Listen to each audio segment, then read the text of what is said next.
Hello beautiful people, welcome back to the channel. I'm Mira, and for today's video I really wanted to talk about journaling. So everything about journaling, how to do it, what it is, like all the basics about journaling, because I realized after having a conversation with a family member that not a lot of people are aware of journaling or what it is and how to journal. So it just clicked in my head, like I need to make a video about this, because honestly in the last year alone journaling has completely transformed my life. And yeah, I wouldn't be here right now if it wasn't for journaling. So let's get into the video. So what is journaling? Journaling, in my opinion, is simply the act of writing down the thoughts, feelings, and emotions that are within you. So getting it all out, or situations that happen, just getting everything out that's been trapped inside of you, and getting it out onto something physical. So like either writing it out on a piece of paper or even typing it out. I prefer handwriting it, or even on like GoodNotes if you use like a pencil, an Apple Pencil, or the other types of styluses out there.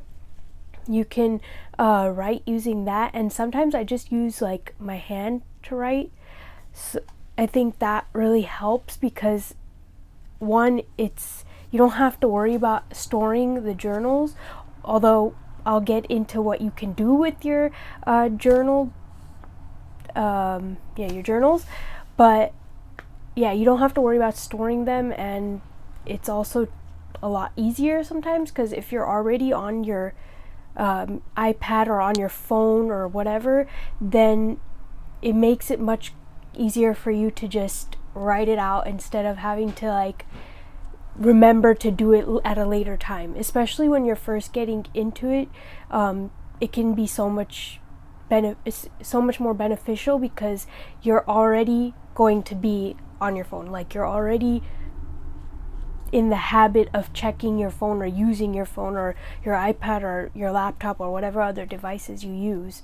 So it can be easy to get into a habit of journaling if you're already into using a device that you already habitually reach for. So the other thing I wanted to do is debunk some myths around journaling. One of the things I hear most often is that by journaling you will almost recreate those patterns or those emotions, those thoughts, and like you'll manifest it into your reality, almost like scripting. But this isn't true, because the thing is that with scripting, or with like another thing I've heard is when you study, you write things out and then you study that, so you ingrain it in your mind. Well, the difference between journaling, scripting, and then studying, taking notes to study from, is that when you study and when you script, you take time to repeat that information constantly and like ingrain it in your mind. So with scripting, like you'll likely meditate on that, you'll read it, you'll really get into that feeling of it, you'll embody that whatever you scripted. And with studying, you reread it to the point of memorization, or until you like really start to understand it and ingrain it in yourself. That's completely different than journaling. Journaling, you're not studying what you're writing, you're not meditating on it, you're not like ingraining it in yourself. What you are doing is releasing all the things that are already trapped inside of you. So those thoughts, emotions, feelings, situations, and memories, traumas, events like that, those things are already within you, and they're not going anywhere unless you do the work to release it. So when you journal, you're essentially doing like the foundation of that work, you're setting the foundation, and then, you know, there's other processes to release. And sometimes just journaling is enough, because while you're journaling, you might cry, you might like completely feel your emotions and like let it go, but there's also meditation and other stuff to help you with that. So yeah, it's not the same thing. Journaling, scripting, and studying, they're very different. You're not going to recreate your like these traumas or these events in your life if you journal. That's not going to happen, because the only way you're going to recreate it is if you continue to relive it in your mind. And that's what happens when you don't release it. So if you don't ever release it, it's just going to be trapped in your body. It's going to be, those memories are relived in your mind, and you're just going to live in the past constantly. So yeah, there is nothing like that going to happen if you journal.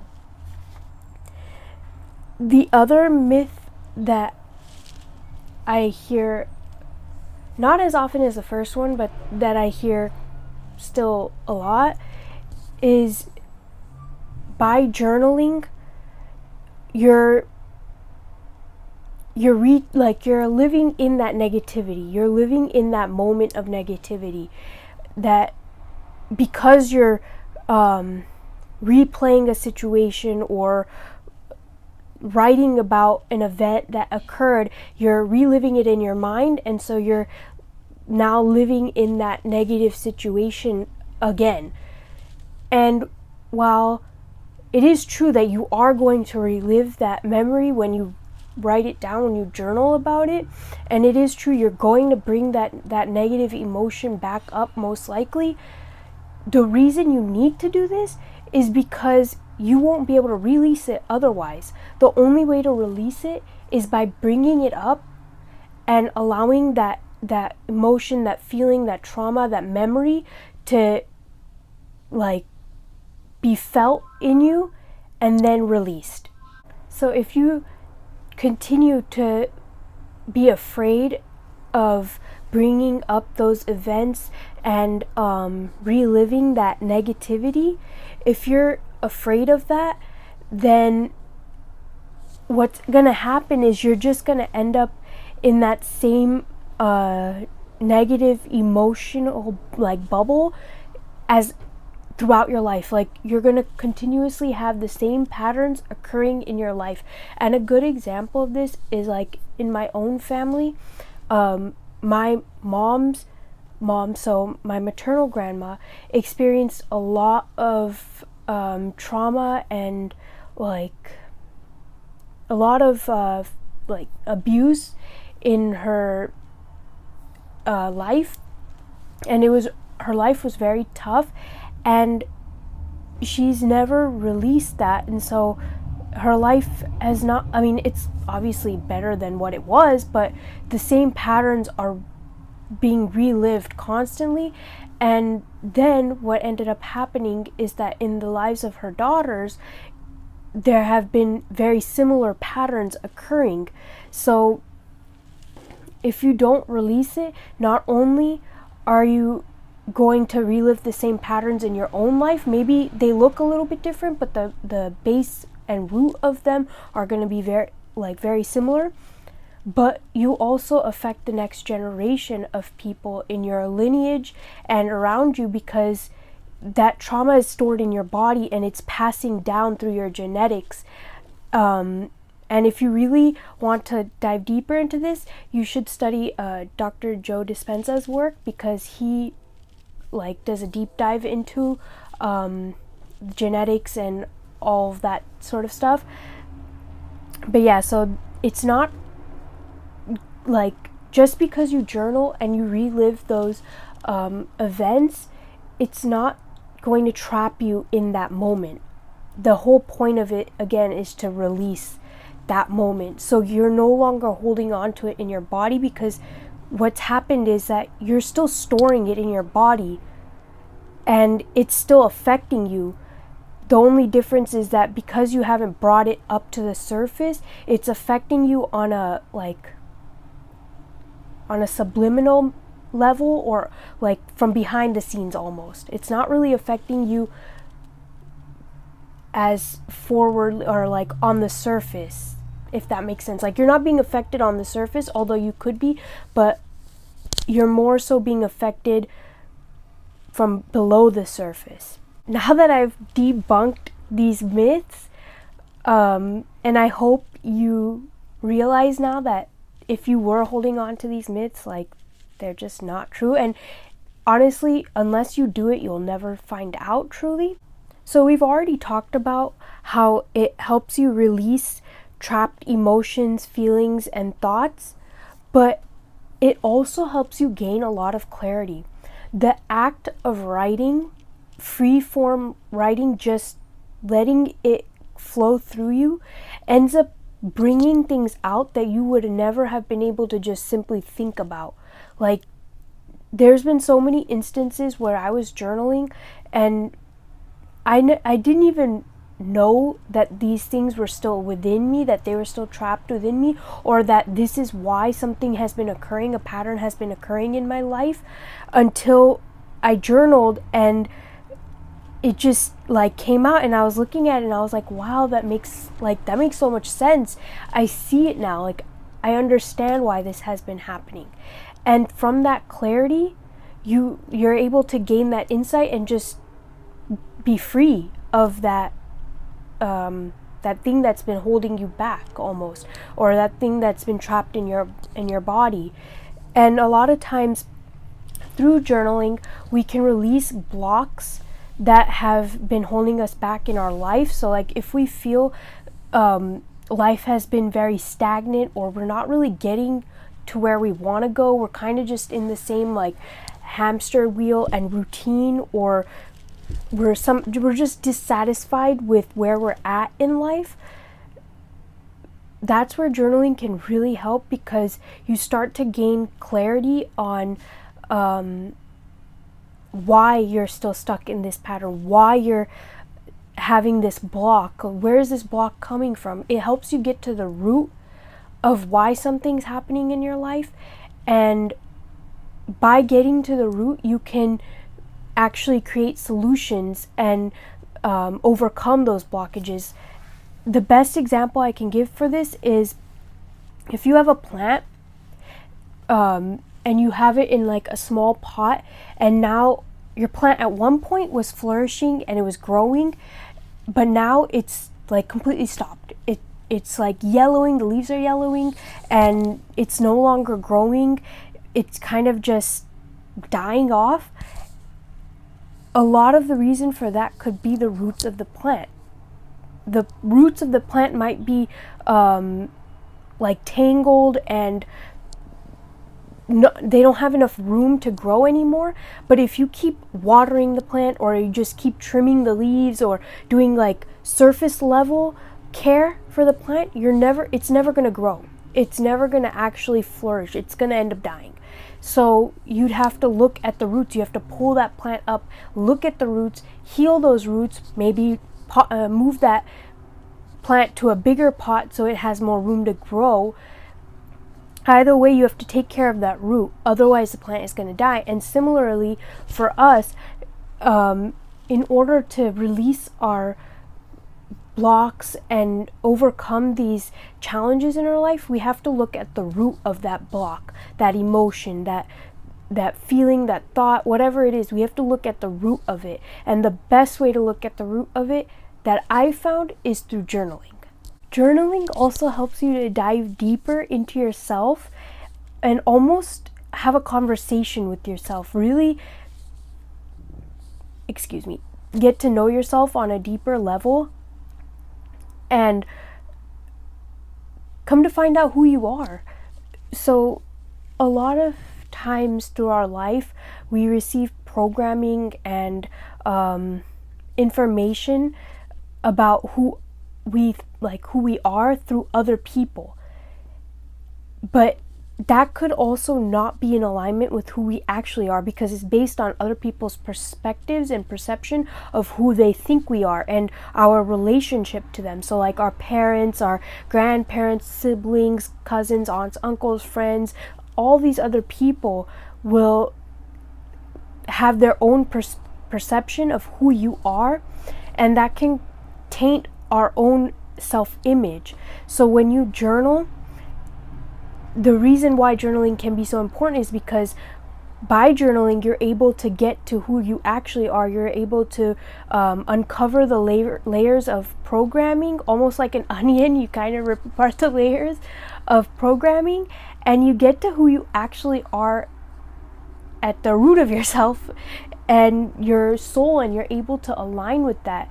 And through that, you're able to start living in alignment. And from that alignment, you'll feel more fulfilled and satisfied with your life, even if the external reality isn't exactly what you imagined or what you wanted it to be. You still, because you're in alignment with yourself, you're good. Like, those things don't faze you. It's not really something that bothers you on a deep level, because like, I'm in alignment with myself. At the end of the day, I know who I am, and whatever I want, I'm gonna make it happen, even if it takes a little bit of time. The other reason why I absolutely love journaling is because there are so many times where our mind will create thoughts that are just not rooted in reality. Like, they're just not real. They could be based on the things that we see outside of us, like the media we consume, other people's fears and stuff. So these thoughts that roam into our head, like intrusive thoughts, in our mind, they can seem really scary and really big, and we can sometimes wonder how we're going to deal with these things. But when you actually write it out, you realize that this is actually absurd. Like, it doesn't make any sense. And you're able to laugh at that intrusive thought that this actually kind of doesn't make sense. So I don't see why I was fearing it so much. For example, like when I was in high school, I would say I always had a lot of like fears around like just socializing, going out. Like, what if this happens, or what if this person says this thing, or what if like X, Y, and Z situation happens. And those thoughts really used to eat me up. Like, then the event would happen, or I would go, and none of the thoughts that I had actually happened. Like, it was fine. I got through it. There was nothing bad happened, but yet my thoughts made it seem like something bad was going to happen. It would like amplify in my mind, and they would just like keep feeding off of each other and snowball. And I wasn't journaling. I didn't know about any of this stuff until I got into like my later part of college, when I really started to study the law of attraction and manifestation and all of that stuff. When I realized, oh my God, I need to start journaling, because these thoughts are just floating in my head, causing anxiety, and they're just not real. And once I started to journal about them, like before events, I would journal about the fears that I have and the thoughts that keep coming up. And I would look at it sometimes and be like, why? This thought is just silly. Like, it doesn't actually make sense. And if it happened, like, a big deal, Well, one of those thoughts was like, oh, this event might be super awkward and I won't have anybody to hang out with. And I was like, when I looked at that, I just thought to myself afterwards, I was like, this is a silly thought. If it's awkward, it's awkward. Big deal. Like, you just move on in life. It's not like that awkwardness is going to somehow impact my life on such a deep level. It's like one event, and it's for 2 hours. I'll be just fine. I went to school not knowing anybody on my first day and made friends. Like, it'll be just fine. Like, it's not the end of the world. But yeah, if I had not journaled, what would have ended up happening is the same pattern that happened when I was in high school, where it would just snowball. And then my anxiety is so high. I get to these events and I'm like, just a ball of anxiety. but nothing ever happened and it was just fine. So yeah, it really helps you to gain clarity on your thoughts and like realize that your thoughts are just thoughts. They're not real. They're not rooted in reality. And oftentimes they're just based on the external things that we see, and just because you have that thought doesn't mean it's going to happen or become reality. It just makes your thoughts seem less scary. It puts things into perspective almost. And lastly, the reason why I think is important to journal, and then we're going to get into the different types of journaling and how you can journal, like for beginners and whatever, like if you're trying to start journaling, how you can journal. So the last reason why it's important to journal is that you end up answering your own questions. I had to sneeze. So you end up answering your own questions. Oftentimes we will have a question like, should I go down this path? Is this right for me? Or whatever questions you have, and we'll seek the answers outside of us. We'll seek validation from other people. We'll try to get other people to answer that question to try to, help us out. But when you journal and you ask yourself that question, 99% of the time, you already have the answer within you. It's just about bringing it out and trusting that that is correct. So what happens is when you journal, that answer naturally comes up and you know it. The only thing is that you might fear the answer. And again, journaling will help you overcome that fear of that answer as well. So you're not living in that fear-based mindset. You're able to overcome it and just trust your gut. You learn to trust your gut more. And then at a certain point, you no longer need to really journal about the questions you have because you've learned to trust yourself. You've built like a strong self-trust to where you no longer need to question yourself constantly. So yeah, it really helps you answer your own questions and realize that you've always had the answer within you. You might have been ignoring it or scared of it or whatever. There's like a deeper reason why you might not have been wanting to hear that answer or acknowledge the answer that came up when you asked yourself that question. And why you might be looking to outside sources to either validate your feelings or to answer that question for you, maybe make it less scary. So the two basic types of journaling that I've come to realize is that there's structured and unstructured. Structured journaling is where you have prompts or a guided journaling session, things like that, where you have a question and you're answering that question or that prompt or going along with that guidance. Unstructured is where you just free flow. Everything kind of pours out of you and you just allow things to come out. You're not really answering a question. You're kind of just writing. Whatever comes up and you're just writing. So I find structured is good for like specific things, like if you really have a specific block and you're trying to see where it's coming from or like why it's happening to get to the root of that. I find structured journaling helps a lot.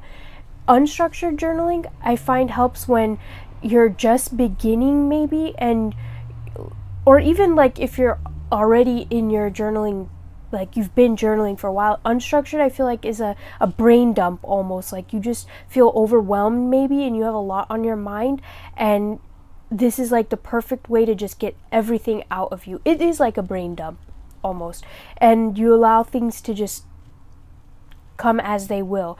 And I think that's a really great way to release all of like the excessive noise in your mind, so you can kind of calm yourself down or quiet your mind a little bit. So what I used to do is I would use structured journaling for, like I said, specific things.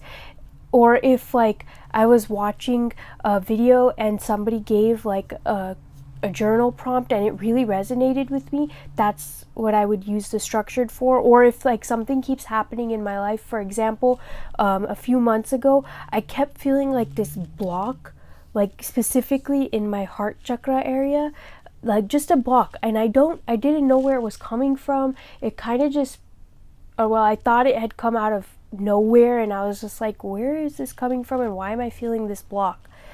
And so I asked myself that question and journaled about it and got to the answer, got to the root of why it was happening.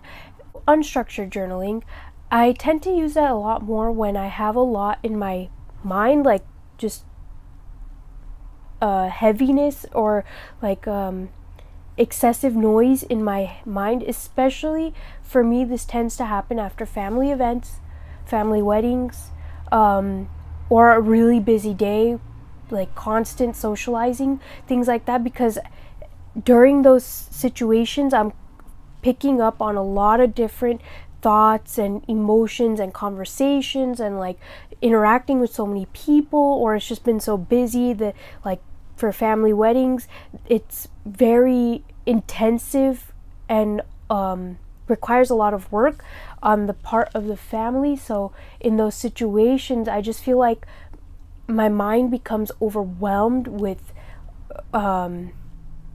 information, or if I'm learning something new and like I kind of just go overboard and I'm so fascinated that I just go overboard and start to learn everything, it can be like overwhelm on the mind or information overload almost. In those cases, unstructured journaling really helps, because then I just start writing everything that just keeps popping up in my head. And I don't set a timer, I don't do any of that stuff. I used to when I first started journaling, and I'll get into that, but at this point I don't set a timer. I just let myself release whatever needs to be released. And at the end of it, it honestly sometimes feels better than meditating. Like I just feel like I like a whole new person almost, you know? It's just everything is out of me. I feel lighter and my mind just feels like calm and peaceful. So I don't have to like go to sleep with all these thoughts in my head. It feels so much better. And meditation is a great way to do that, but I feel like if you journaled first, like did the unstructured journaling first and then meditated, it would give you like the best sleep of your life, most likely. At least that's what happens to me. I just go to sleep and I wake up and I'm like, wow, I feel amazing. Okay, so how to start journaling. If you're just beginning and maybe you've had some blocks around journaling, or some fears like we talked about with those myths, or just in general you have a block or some resistance to journaling, this will really help you just start and to like slowly work through that resistance and slowly work through that block. A lot of times it's just because the idea of journaling can be so overwhelming. Like, where do I begin? What do I do? You may not have the habit of writing in your journal or taking that time out, because it can sometimes take a while, depending on what you're writing about and the way it's flowing out. Like, it could take a while. So sometimes that fear as well can create some resistances and some blocks that it's going to take too long, I don't have the time, or X, Y, and Z reason. What I've found for myself that really helps and works is not starting off journaling anything heavy or anything big.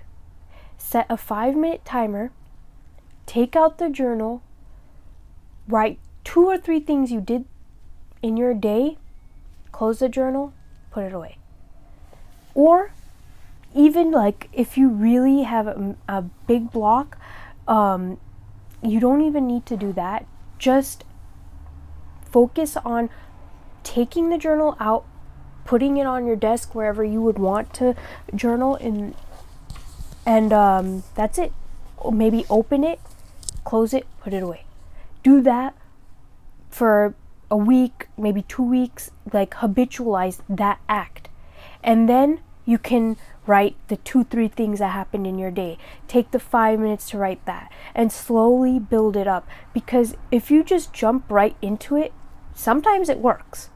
Other times it really doesn't, and it leaves you feeling maybe even more resistance towards it, or like something is wrong, or it causes more blocks if you just jump into it, and then it'll burn you out and you won't want to do it anymore. So it's like a slow process. And what happened for me is that 2 years ago is when I first started 3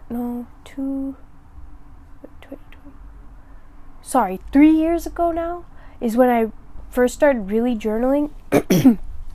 Before that, I kind of occasionally wrote about my day in a journal, but that was about it. And I really started journaling about 3 years ago.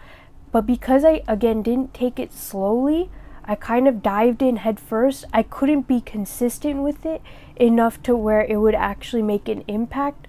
I mean, of course, it still helped, but it wasn't consistent enough, and I felt like it was more of a burden than it was helping me release and have freedom.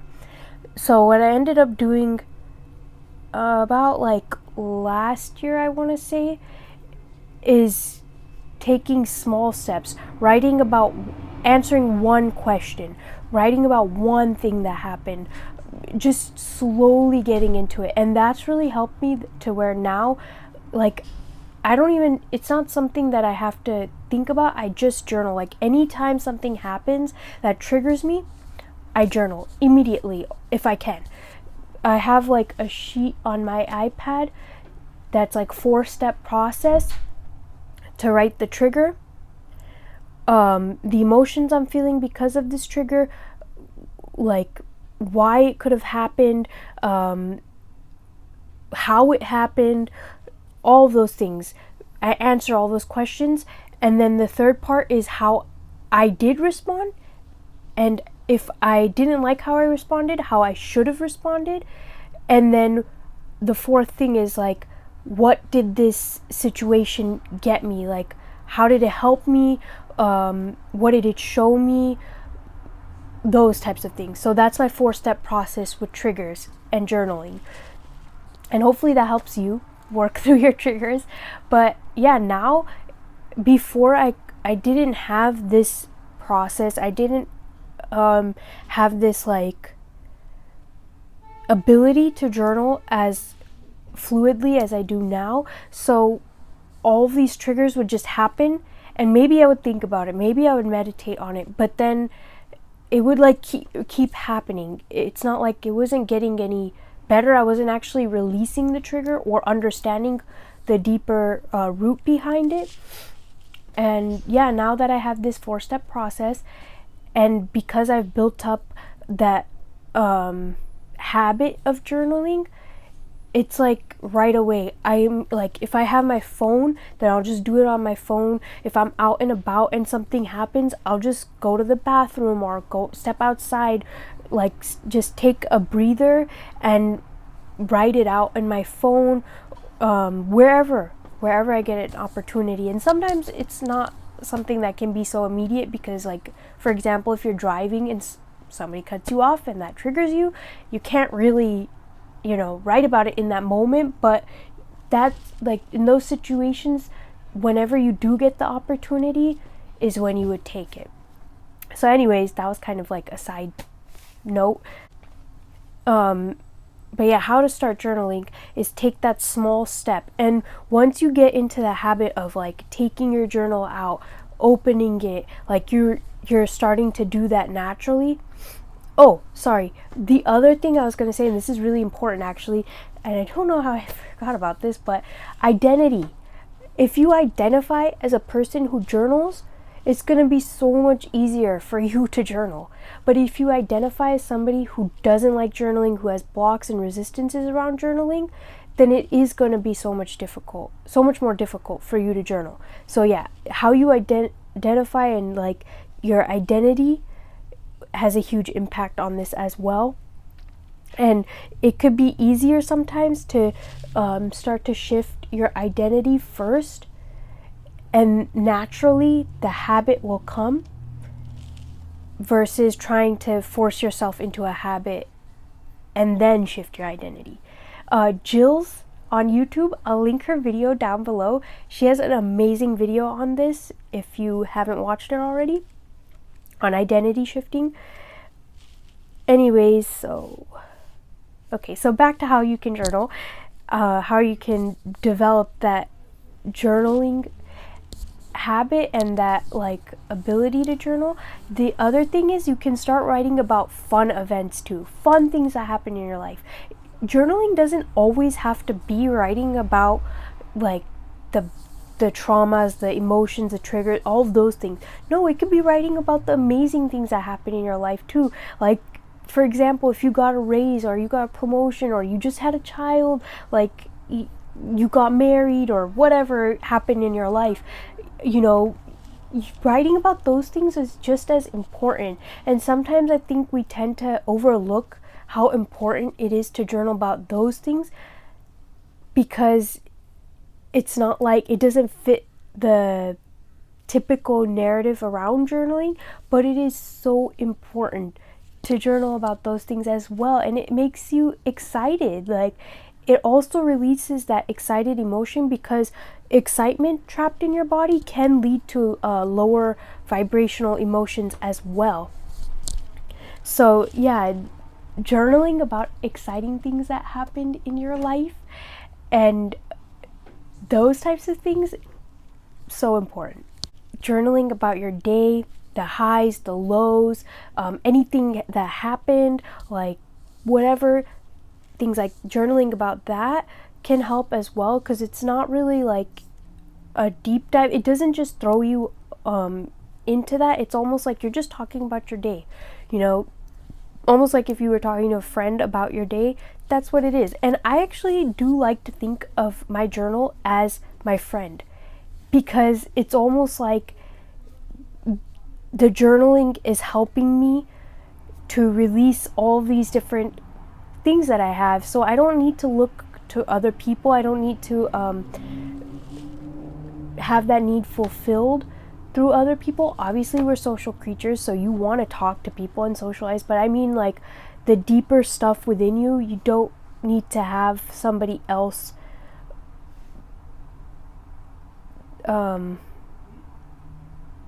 listening to you, because the journal almost acts like that. You're listening to yourself. You're learning how to fulfill your need of being heard and listened to. Okay, and then I wrote this down as well. Write about why you feel you can't journal. If you have a block around journaling, journal about it. Write why you feel, or even if you can't write it, if you don't want to write it, record it on your phone. Talk to yourself. Like, go into a safe space where it's just you. Open the voice recording app on your phone and record why you feel you can't journal. Because along with journaling, sometimes like recording your voice on voice recording app can also be a good way to release as well. And then just listen back to it. You know, it's almost like having that record that you can look back on and be like, oh, okay, so this is why this happened, or this is why I have that block. Sometimes, like I said, the voice recording is a good substitute for journaling, especially if you're really just feeling a lot of resistance towards journaling, or you maybe can't do it in that moment, or whatever the situation is.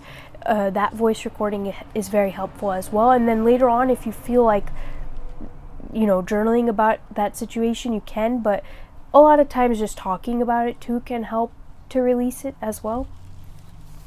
And then one of the other ways that I wrote down in here is that writing about something you really want, and any blocks or fears that you have around that. Why do you want it? Your why is really important. So why do you want it? And what blocks or fears are coming up in association with that? And when you start to do this with a lot of the things that you want, like maybe experiences you want to have, relationships you want to have, material items you want to have, whatever you want to have, when you start to write about it like this and break it down, you'll start to see that a lot of the things that you want have very similar fears and blocks surrounding it. So you then gain clarity and are able to work through those fears and actually get to a point of getting what you want. Oh, something I forgot to mention. The act of physically writing too, like you're moving that emotion out of you by writing, and it also because you're using your muscles, it's almost like working out. Working out can be a great way to release emotions because you're physically like exerting yourself and with focus on something, and it helps to just like sweat and release emotions. Now, I mean, you're not going to be sweating when you're writing, but just like the physical act of writing can help you release that emotion because you're using your muscles and you're focused in on something, as well as like afterwards, if you really wrote for a really long time, your hand can sometimes hurt, but like it can, in the case of journaling, I found like it's a good pain, if that makes sense. It's like a after workout type of pain where you feel satisfied now. And so it's not really like a pain that's hurting you, it's a pain that's helping you, if that makes sense. Yeah, that was the last thing. So that was all for this video. Thank you so much for watching this and if you made it to this part, like, thank you so much. If you like this video, please like it and subscribe to the channel. I'm gonna have so much more content like this coming out. And yeah, and check the description for coaching services. And I'm sending you lots of love and light, and I'll see you in the next video. Bye.